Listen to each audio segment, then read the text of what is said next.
ಅವಳಿ ತಾಲೂಕುಗಳಾದ ಎಸ್ಟಿಕೋಟೆ ಮತ್ತು ಸರಗೂರು ತಾಲೂಕು ಪತ್ರಕರ್ತರ ಸಂಘದ ವತಿಯಿಂದ ಪತ್ರಿಕಾ ದಿನಾಚರಣೆ ಮತ್ತು ಪತ್ರಕರ್ತರ ಮಕ್ಕಳಿಗೆ ಪ್ರತಿಭಾ ಪುರಸ್ಕಾರ ಕಾರ್ಯಕ್ರಮವನ್ನು ಹಮ್ಮಿಕೊಳ್ಳಲಾಗಿತ್ತು. ಮೈಸೂರಿನ ಲಲಿತ್ ಮಹಲ್ ಪ್ಯಾಲೇಸ್ ನಲ್ಲಿ ಆಯೋಜಿಸಿದ್ದ ಕಾರ್ಯಕ್ರಮವನ್ನು ಶಾಸಕ ಅನಿಲ್ ಚಿಕ್ಕಮಾದು, ಪತ್ನಿ ಸೌಮ್ಯ, ಜಿಲ್ಲಾ ಪತ್ರಕರ್ತರ ಸಂಘದ ಅಧ್ಯಕ್ಷ ಕೆ ದೀಪಕ್, ಧರ್ಮಾಪುರ ನಾರಾಯಣ, ಚಿತ್ರನಟ ಚಂದನ್ ಶೆಟ್ಟಿ ಸೇರಿದಂತೆ ಮತ್ತಿತರೆ ಗಣ್ಯರು ದೀಪ ಬೆಳಗಿಸುವ ಮೂಲಕ ಉದ್ಘಾಟಿಸಿದರು. ಶಾಸಕ ಅನಿಲ್ ಚಿಕ್ಕಮಾದು ಮಾತನಾಡಿ, ಇತ್ತೀಚೆಗೆ ತಾಲೂಕು ಹೊರತುಪಡಿಸಿ ಹೊರಗಡೆಯಿಂದ ಬರುವ ನಕಲಿ ಪತ್ರಕರ್ತರ ಹಾವಳಿ ಜಾಸ್ತಿ ಆಗ್ತಾ ಇದ್ದು, ಮಾಹಿತಿ ಕೊರತೆಯಿಂದ ಏನೇನೋ ಕೇಳುವುದು ಹಾಗೂ ಏನೇನೋ ಬರೆಯುವ ಮೂಲಕ ನಮಗೆ ಮುಜುಗರ ತರುವಂತಹ ಕೆಲಸ ಮಾಡ್ತಾ ಇದ್ದಾರೆ. ತಾಲೂಕು ಪತ್ರಕರ್ತರ ಹಿನ್ನಡೆಗೂ ಇದು ಕಾರಣವಾಗ್ತಾ ಇದೆ. ಜಿಲ್ಲಾ ಮತ್ತು ತಾಲೂಕು ಪತ್ರಕರ್ತರ ಸಂಘಗಳು ಇದಕ್ಕೆ ಕಡಿವಾಣ ಹಾಕಬೇಕು ಅಂತ ಜಿಲ್ಲಾ ಸಂಘದ ಅಧ್ಯಕ್ಷ ಕೆ ದೀಪಕ್ ಅವರಲ್ಲಿ ಮನವಿ ಮಾಡಿಕೊಂಡ್ರು.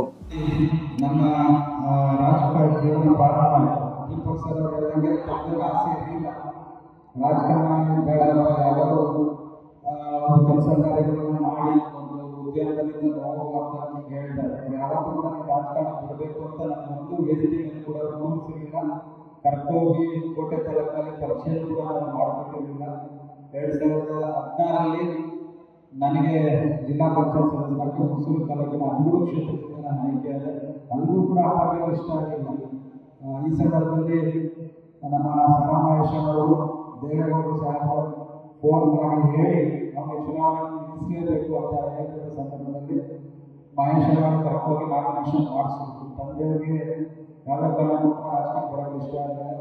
ಅಲ್ಲಿಂದ ಇಲ್ಲಿ ತನಕ ಕೂಡ ನಾವು ಪ್ರಾರಂಭ ಆಯಿತು. 2018ರಲ್ಲಿ ತಮ್ಮೆಲ್ಲರ ಆಶೀರ್ವಾದದಿಂದ ಅಪ್ಪಾಜಿಯವರು ನಮ್ಮೆಲ್ಲರೂ ಕೂಡ ಆಗಿದ ನಂತರ 2018ರಲ್ಲಿ ತಾವೆಲ್ಲರೂ ಜಿಲ್ಲಾ ಪತ್ರಕರ್ತರ ಸಂಘದ ಅಧ್ಯಕ್ಷ ಕೆ ದೀಪಕ್ ಮಾತನಾಡಿ, ಪತ್ರಕರ್ತರಿಗೆ ಸಮಾಜದಲ್ಲಿ ವಿಶೇಷ ಗೌರವವಿದೆ.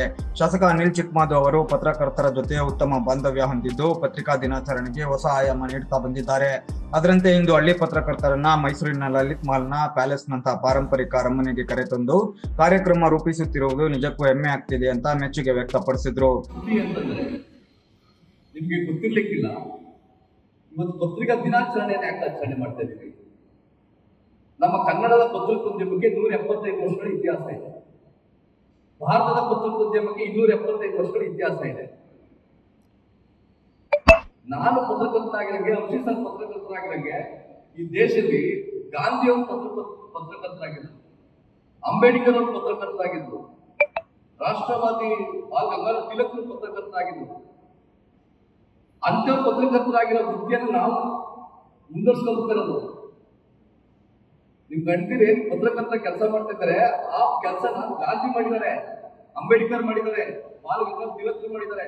ಶಾಸಕರ ಪತ್ನಿ ಸೌಮ್ಯ ಮಾತನಾಡಿ, ಪ್ರತಿಯೊಂದು ವೃತ್ತಿಯಲ್ಲೂ ತಮ್ಮದೇ ಆದ ಜವಾಬ್ದಾರಿ ಇರುತ್ತೆ. ಹಾಗೆಯೇ ಪತ್ರಕರ್ತರಿಗೂ ಕೂಡ ಸಾಮಾಜಿಕ ಜವಾಬ್ದಾರಿ ಇದೆ. ಪ್ರತಿನಿತ್ಯ ತಮ್ಮದೇ ಆದ ಜಂಜಾಟ ಹಾಗೂ ಒತ್ತಡದಲ್ಲಿ ಕೆಲಸ ಮಾಡ್ತಿದ್ದಾರೆ. ವರ್ಷಕ್ಕೊಮ್ಮೆ ಆದರೂ ಇಂತಹ ಕಾರ್ಯಕ್ರಮದಲ್ಲಿ ಪಾಲ್ಗೊಂಡು ತಮ್ಮ ಕುಟುಂಬದವರೊಂದಿಗೆ ಸಂತೋಷದಿಂದ ಪಾಲ್ಗೊಳ್ಳುವ ಜೊತೆಗೆ ತಮ್ಮ ಮಕ್ಕಳಿಗೆ ಪ್ರತಿಭಾ ಪುರಸ್ಕಾರವನ್ನ ನೀಡ್ತಾ ಇರೋದು ಸಂತಸ ತಂದಿದೆ ಎಂದ್ರು.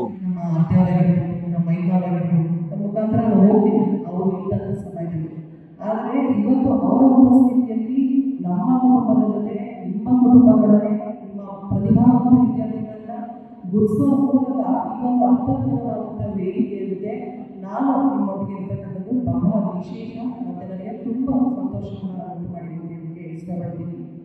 ಹಾಗೆಯೇ ಸರ್ ಹೇಳೋದು, ಪತ್ರಕರ್ತರು ಮಾತ್ರ ಈ ಜೀವನದ ಏಳುಗಳನ್ನ ಏನೋ ಕಷ್ಟ ಸುಖಗಳನ್ನ ಕುಟುಂಬಕ್ಕೆ ಸಮಯವನ್ನು ಕೊಡೋಣ ಅಂತ ಹೇಳಿದ್ರು.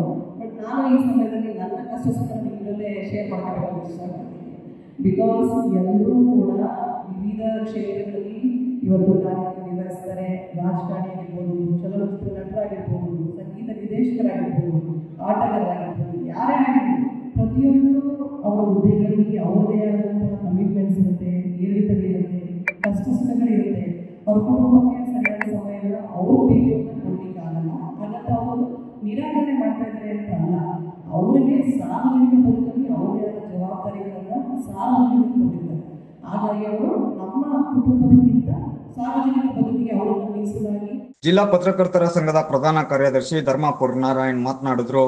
ನೀವು ಬದುಕುವನ್ನ ಮಕ್ಕಳ ಕುಟುಂಬದ ಮಕ್ಕಳನ್ನ ವಿಪಕ್ಷಗಳಿಗೆ ರಾಜಕಾರಣಿ ಶಿಕ್ಷಕರು, ಚಲನಚಿತ್ರ ನಿರ್ಮಾಪಕರು ಎಲ್ಲರೂ ಪತ್ರಕರ್ತರ ಮಕ್ಕಳು ಪತ್ರಕರ್ತರು ಆಗ್ತಾ ಇದೆಯಾ? ವ್ಯವಸ್ಥೆ ಆಗಲಿಕ್ಕೆ ಸಾಧ್ಯ ಇಲ್ಲ, ಆಗಲಿಕ್ಕೆ ಸಾಧ್ಯ ಇದೆ, ಅವಕಾಶ ಇದೆ. ಆದರೆ ಸ್ಪರ್ಧಾತ್ಮಕ ಜಗತ್ತಿನಲ್ಲಿ ನಾವು ಎಷ್ಟು ಮಟ್ಟಿಗೆ ನಾವು ಸ್ಪರ್ಧೆಯನ್ನು ಹೊಡ್ತೀವಿ ಅನ್ನೋದು ಮಾತ್ರ ಮುಖ್ಯ ಆಗ್ತದೆ. ಈ ನಿಟ್ಟಿನಲ್ಲಿ ಕೂಡ ಎಲ್ಲರೂ ಕೂಡ ಸದೃಢವಾಗಿ ಎಚ್ಚರಿಕೆ ತಾಲೂಕಿನ ಪತ್ರಕರ್ತರು ಪುಣ್ಯವಂತರು. ಯಾಕೆಂದ್ರೆ ಒಂದು ಹೊರವಲಯದಲ್ಲಿ ಬಂದಿರುವುದು ಪತ್ರಿಕಾ ರಂಗದಲ್ಲಿ ಆಚರಣೆ ಕಾರ್ಯಕ್ರಮಗಳನ್ನ ನಾವು ಕನಸಿಟ್ಟಿರೋ ಬಹುಶಃ ಬರೆದುಕೊಟ್ಟು ಜಿಲ್ಲಾ ಸಂಘದ ಕೆಲಸವಿತ್ತು. ಆಮೇಲೆ ತಾಲೂಕು ಸಂಘ ಅದನ್ನ ಮೊದಲೇ ಕ್ಷೇತ್ರ ಮಾಡ್ತು ಅಂದ್ರೆ ಬಹಳ ಹೆಮ್ಮೆ ಇದೆ. ಯಾಕಂದ್ರೆ ನಾನು ಗ್ರಾಮೀಣ ಪ್ರದೇಶದಿಂದ ಬಂದು ನನ್ನನ್ನು ಕೂಡ ಒಂದು ಪತ್ರಕರ್ತನಾಗಿ ಅವಕಾಶ ಮಾಡಿಕೊಟ್ಟು ಬಹುಶಃ ನನಗೆ ಹೆಚ್ಚು ಸಂಘಟನೆ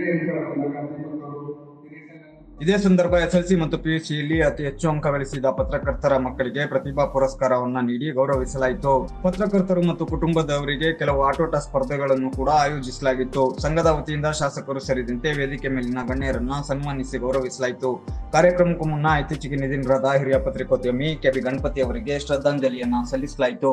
ಕಾರ್ಯಕ್ರಮದಲ್ಲಿ ಕನ್ನಡಪ್ರಭ ಸ್ಥಾನಿಕ ಸಂಪಾದಕರಾದ ಅಂಶನ್ ಪ್ರಸನ್ನ ಕುಮಾರ್, ಚಲನಚಿತ್ರ ನಿರ್ಮಾಪಕರಾದ ಸಂದೇಶ್, ಚಲನಚಿತ್ರ ಪೋಷಕ ನಟ ಸುಂದರ್ವೀಣ, ಎಸ್ಟಿಕೋಟೆ ತಾಲೂಕು ಪತ್ರಕರ್ತರ ಸಂಘದ ಅಧ್ಯಕ್ಷ ಮಂಜು ಬಿಚ್ನಳ್ಳಿ, ಪತ್ರಕರ್ತರಾದ ಮಹೇಶ್, ಕಾರ್ಯದರ್ಶಿ ನಾಗರಾಜ್, ದೊಡ್ಡ ಸಿದ್ದು, ಮಂಜುಕೋಟೆ ಸೇರಿದಂತೆ ತಾಲೂಕಿನ ಪತ್ರಕರ್ತರು ಮತ್ತು ಕುಟುಂಬ ಸದಸ್ಯರುಗಳು ಉಪಸ್ಥಿತರಿದ್ದರು.